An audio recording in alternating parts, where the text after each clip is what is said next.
Slova svatého evangelia podle Marka. Ježíš a jeho učedníci se přeplavili na druhý břeh moře do Gerazenského kraje. Sotva vystoupili z lodi, hned proti němu běžel z hrobních slují člověk posedlý nečistým duchem. Bydlel v hrobových jeskyních a už ani řetězy ho nikdo nemohl svázat. Často ho totiž spoutali okovy na nohou a řetězy na rukou, ale on řetězy na sobě roztrhal a okovy rozlámal, nikdo neměl sílu ho zkrotit. Po celé dny a noci se potuloval po těch jeskyních a po horách, křičel a tloukl se kameny. Když z dálky spatřil Ježíše, přiběhl, padl před ním na zem a hrozně vykřikl: Co je ti po mně, Ježíši, synu Boha nejvyššího?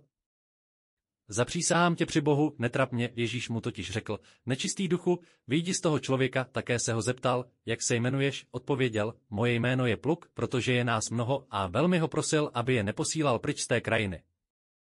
Na stráni se tam páslo velké stádo vepřů. Ti zlí duchové ho prosili: Pošli nás do těch vepřů. Nech nás do nich vejít, Ježíš jim to dovolil. Nečistí duchové vyšli a vstoupili do vepřů. A to stádo se hnalo po příkrém srázu do moře, bylo jich na 2000 a v moři se utopilo. Pasáci vepřů utekli a oznámili to v městě i po dvorcích. Lidé se šli podívat, co se stalo. Když přišli k Ježíšovi a viděli toho posedlého zlými duchy, který jich mýval v sobě celý pluk, jak tam sedí oblečený a při zdravé mysli, padla na ně bázeň. Kdo viděli, jak se to stalo s tím posedlým a s vepři, jim to vypravovali. Tu začali Ježíše prosit, aby z jejich kraje odešel.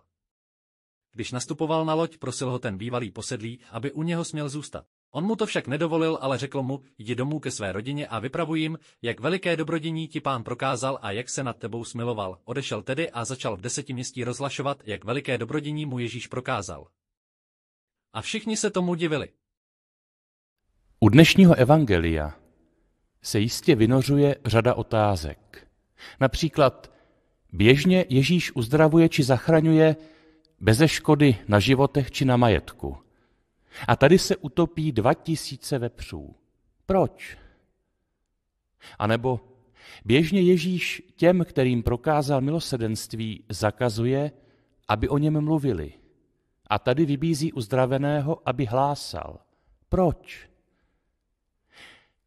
Možné jsou tyto odpovědi. Takto na vepřích ukazuje Pán, že lidský život, lidská spása jsou penězi nevyčíslitelné hodnoty. A hlásat uzdraveného posílá, aby jeho blízcí z pohanského kraje věděli, že Boží moci není třeba se bát. A to platí dodnes.